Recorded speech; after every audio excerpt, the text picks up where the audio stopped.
whole culture. You ever thought about that? Music, dress, hairstyle, television, what's acceptable and hip for teenagers tends to drive the whole culture. However, historically, there has not been there were no such things as teenagers. There was children, and then most cultures would go through some type of ritual, and that child would be considered an adult. So teenagers is an American phenomenon, although it has spread beyond the shores of America to other countries, but it is a relatively new thing in the history of mankind. Now, I'm not an authority on teens. I haven't written any books, articles, and things like that. I haven't studied, don't have any degrees in it, so I'm not an authority on teens. Don't have any in my house right now. But I'm not a novice on the subject either. Val and I have raised 3 teenage girls and lived to tell about it. All right? So, I was raised in a household of boys, and then I was given 3 girls. I had no clue what to do. But by trial and error and listening and praying, we got through it. And Val and I continue to have relationships with many of the students that we were involved with historically, or even some of you who are still students today. We have a good relationship. We love the kids of this church. We just do. I love kids. I was driving by an adult-only community a while back with one of our teens, and I said, I told him, I said, I couldn't live there. And he goes, no, because you and Miss Val, you love kids. So anyway, that's true. And we do. And so we like kids around. And we have kids outside our condo, and they're out there playing ball. And that's great. I don't care if they tear up the grass. I think of what Harmon Killebrew said when he was at the Hall of Fame, being inducted into the Hall of Fame. And I'm digressing for just a second, but this is good. So Harmon Killebrew was being inducted into the Hall of Fame. And he used to play for the Minnesota Twins. If you go to the stadium out here, there's a Killebrew Lane. That's what he was talking about. Anyway, he told a story about when he was a boy. When his dad would get home from work, his dad would go out in the backyard with Harmon Killebrew and his brother, Harmon's brother, and the 3 of them would play baseball in the backyard. And one day, while they were playing, Harmon's mother stood at the back door and she yelled at her husband, saying, "You're going to tear up the grass." And her husband said back to her, "Dear, we're not raising grass. We're raising boys." And boy, I get that. I get that. So we have some experience in raising girls, and I think we have a good relationship with our adult daughters. So I can presume that we did a fairly good job, or they've just chosen to forgive us. I don't know what the deal is. So I want to share with you from what I've experienced, what I've seen in the lives of other people, and what I see taught and enforced and encouraged in the Bible. Now, some of this is going to be for you who are teens. Most of this is for those of you who are involved in helping teens. I will say this as well. This is not just limited to parents. It does take a village. It takes aunts and uncles and grandparents and people in the church. And as our girls were raised, their grandparents were in town, but there were also people in the church that were instrumental in their life, who were like family to us, and who are very close to us to this day, some of them. Some of them have passed away, and some of them have gone on. So, now, if you're parenting a teen, I want to tell you this right up front, or if you're going to parent a teen, I need to just take a little bit of a burden off of you. You will make mistakes. It's going to happen. Okay? We made our mistakes, and you will make yours. But don't let that stop you from doing your best to raise the young adults who are under your care. And I've discovered that, and this is if you're a young person growing up, we'll put a little bit of this on you as well. I've discovered that there are kids who are raised in a good home who sometimes don't turn out so good. And there are kids who are raised in a not so good home, I'm using this term relatively, who in a not so good home, who turn out to be really good. See, it falls on the person themselves. When Rich Mullins did a concert here many years ago, he was sitting right here on his keyboard, and he made a statement that I'll never forget. He said, "It's up to our parents to raise us. It's up to us to get over it." So, as much as I want to help you parents, and I'm going to give you some stuff today I think will help you, you young people got to realize that you have to make a decision, and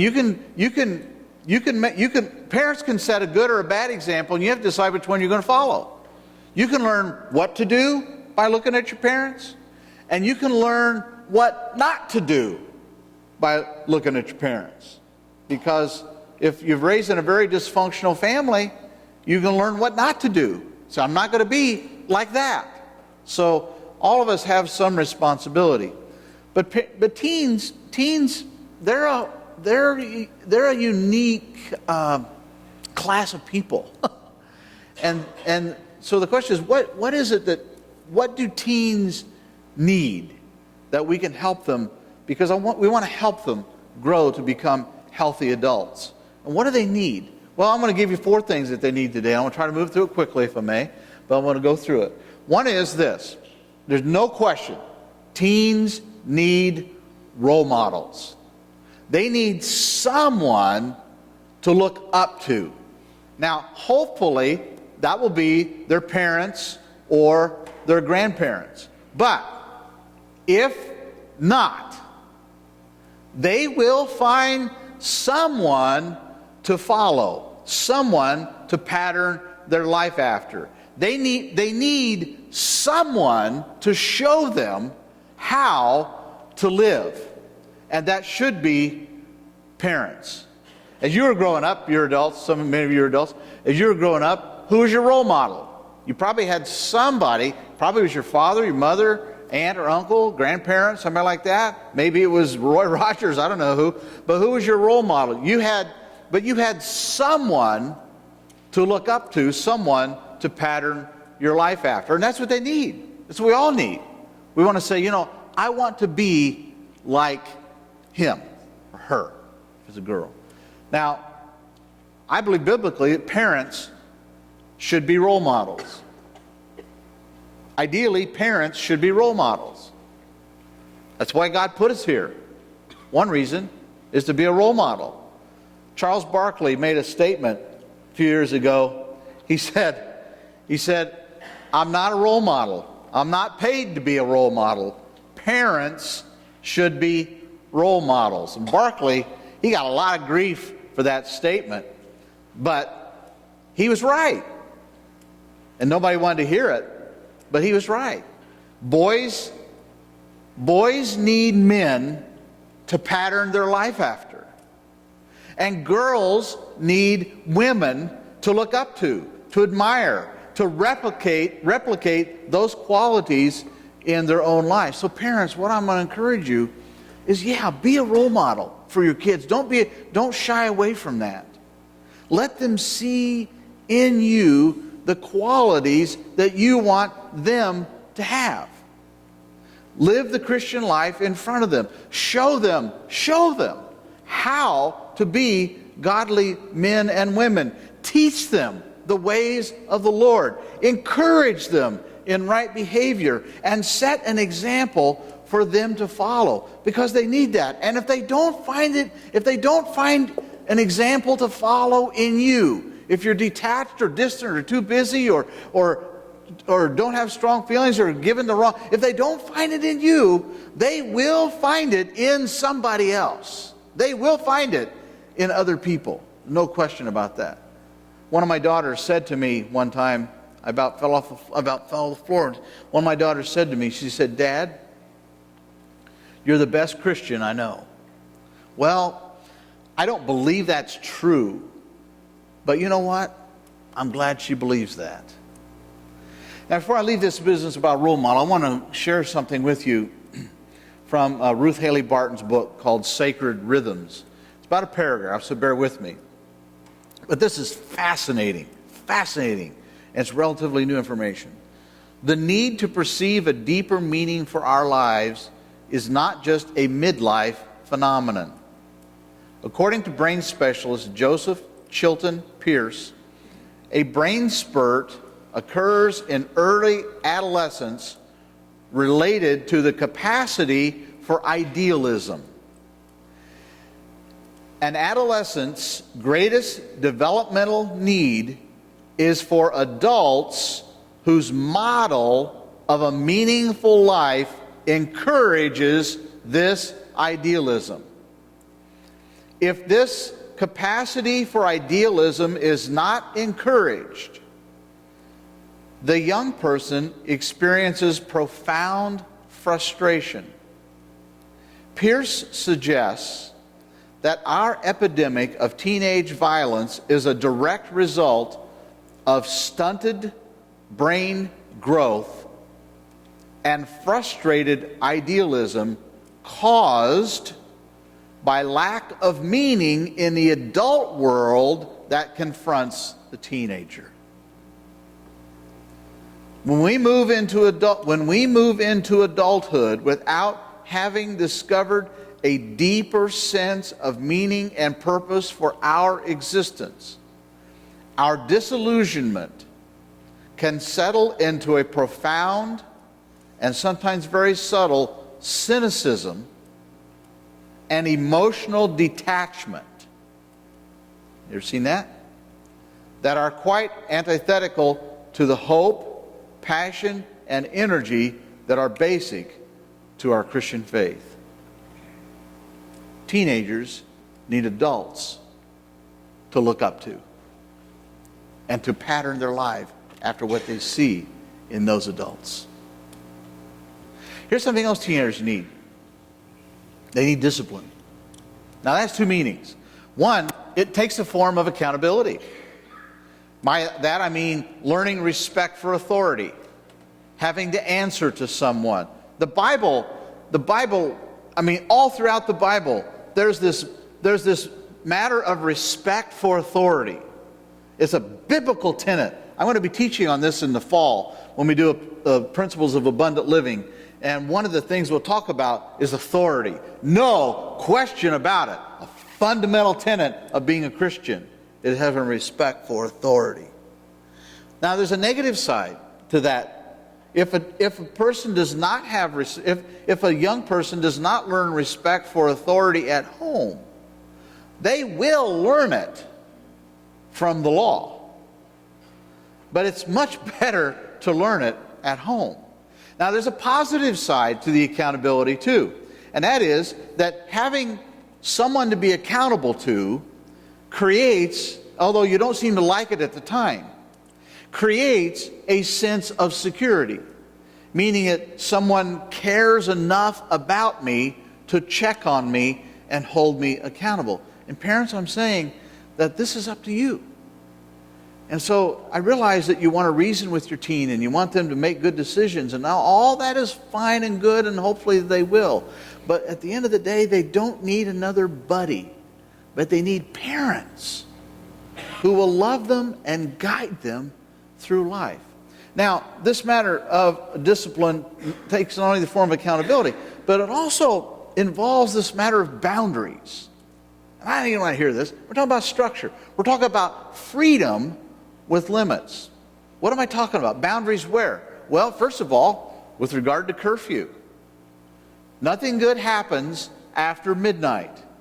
That is when the majority of accidents, thievery, assaults, and murder and other bad things happen, usually after midnight. This is one of the areas where our girls fought us on this matter of curfew. We went round and round. In fact, if you get us going at lunch, we might go to do it again. But they fought us on this matter of curfew, and they would tell me repeatedly, Dad said, we're not doing anything wrong. And I said, I'm not saying that you did anything wrong. I'm saying that you are at risk. Are you with me? Yes. I hope so. I don't want to be alone up here. But another boundary that we should place on young people is with regard to language. And cussing and swearing and foul language, there's just no place for that in the home from anybody. A certain language is just unacceptable. And you have to set that standard, parents. You have to set that standard. One time I was at dinner with my in-laws, before they were my in-laws, I think, or shortly thereafter, and my father-in-law, or he's my father-in-law now, he belched real loud at the table. And my mother-in-law, she looked at him with this look of aghast on her face, and she goes, "Your boys are watching you." And so he turned and he goes, "Don't do what I just did." And but with language, there's certain limits you need to place on that. And I don't mean just swearing, cussing, but that's part of it. But we never allowed our girls, I was raised with boys. We get into an argument, we just go out and we have it out. But girls, they get in a cat fight, and they're like going back and forth and back and forth and back and forth, and it gets real, all the, I'm talking about maybe. And so, but one of the things that we never allowed our girls to say was, because they could get heated. In a preacher's home, yeah, my 3 girls, those Reed girls, they're kind of wound up. And anyway, but we never allowed the girls to say, "I hate you," to each other. Now they kind of cloaked it and have their own little language they do, funning now, do that, but because we just never allowed that. Val and I have chaperoned prom, a local Christian school, for 4 years now, and we enjoyed it. We really enjoyed being around the kids,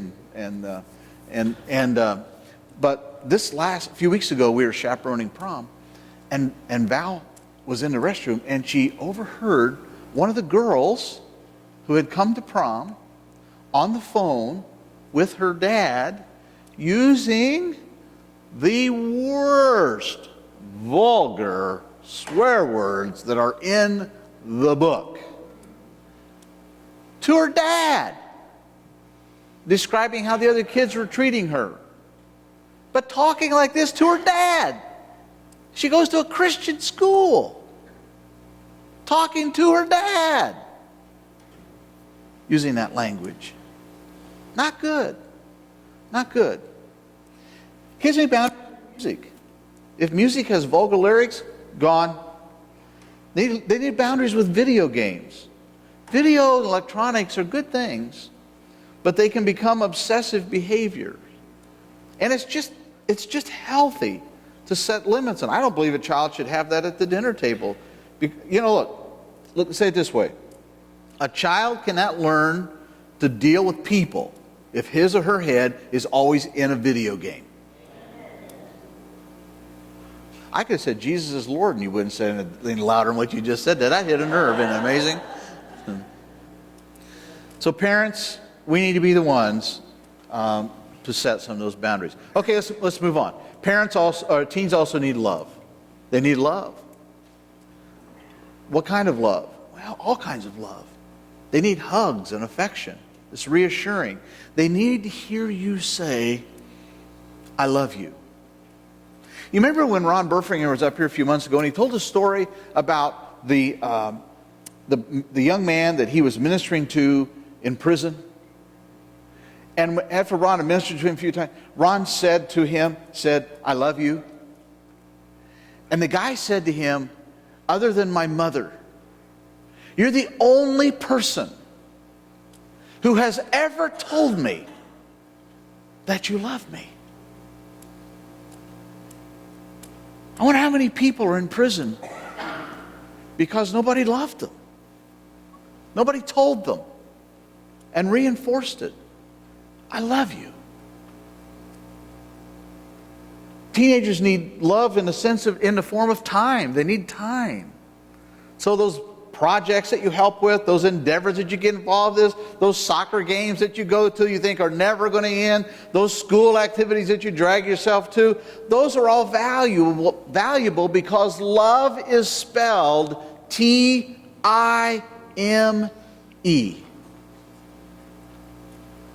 And they need someone to listen. Love listens. Love listens. This is something that I could have done a whole lot better. And I wish I had it to do over again. I would have listened a lot more and talked a lot less. And Lindsay's not amening me because her two sisters aren't here to back her up with that. But it's true. I did not listen enough. I remember going to a counselor for some advice when my girls were teens. And he said to me, he said, "How old are your girls?" And I told him, he said, "Dad," he said, "you're done talking." I said, "Huh? I just get started." He goes, "No, they're done listening. You're done talking because they're done listening. They're not listening anymore." And I thought, "Well, I just get..." He goes, "But they are still watching. They are still watching." But they need someone to listen to them. Lynn Fields, he was a great man. He was a big guy. He used to sit over here, and he would be Santa Claus sometime during Christmas time. And Lynn and Marion, his wife, she had 3 children from a prior marriage. And when Lynn passed away, I went out to the house and was talking to them. And her daughters were out there, and they said, "We'll tell you something about Pop." They called him Pop. They just want to tell you something. When we would come to Mom and Pop's house, he goes, Lynn would sit down at the table with these kids that aren't his kids, they're his wife's kids. He'd sit down at the table with these kids and he said, "Well," he goes, "just tell me your troubles. I just want to hear what's going on in your room. Just tell me your troubles. I want to hear what's on your mind, what you're wrestling with, what you're struggling with." That's pretty good. That's pretty good, because everybody needs that, but especially teens.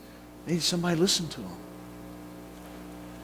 And you know what? As far as love goes, I want to throw this one in before I move on. They also need laughter. There is so much ugliness in our world, and people are so dour and serious about everything. It's okay to laugh a little. It's healthy to laugh. And I hope that you can laugh. One of the things that I enjoy doing with my adult kids is laughter. And it's funny because, and I enjoy doing it with my father and my brothers. But I enjoy doing it with my kids because we share some commonalities as far as sense of humor, but all 3 of them are slightly different in their sense of humor and what they respond to. But I enjoy that. Laughter is very good, and it binds you together in relationship. Now, before I move on, why do teenagers need so much love? I'll tell you why. Because it's tough growing up. They're under a lot of pressure. A lot of pressure. You were talking about in class this morning, Michelle, a lot of pressure on teenagers today. And there's so much ugliness in the world. And they need to feel loved, and they need to be loved. And that starts at home. Home should be a haven. Home should be a place that a person is loved unconditionally. You see, why it's so particular for teenagers is because they're transitioning to an adult. They're like a baby calf trying to get their legs underneath them. They're kind of in an awkward stage. And they need the reassurance that they're loved and cared for. Even if it comes in a form of discipline or affection or whatever form it comes, they need that security of knowing that I'm loved. Okay, last one, then we can go to lunch. Teens need a lot of prayer. Something Dr. Dobson said when we were raising our kids really helped me. Somebody had relayed it to me. He said, James Dobson, Focus on the Family, great asset to the kingdom of God and to America. He said, there are not enough books or seminars or videos or lessons on parenting teens that are sufficient for you parents to have. Because, he said, this is a spiritual battle. And the enemy wants to destroy your home, and he wants the soul of your teen. And the only way for us to beat him is through engaging the power of the Holy Spirit through regular and fervent prayer. So I want to encourage you parents, pray daily for your teens. Pray daily for your preteens, because they'll be teens before long. Pray that God will direct their lives, that it will help them develop spiritually, that they will grow up to know Christ, and that they will choose the right kind of friends to hang with. So pray for the person who they're going to marry. Support them in sports. Provide a comfortable home. Pay for their education. Help them with a car. All those are really good. But the most important thing you can do for your teen is to pray for them every day. That's it.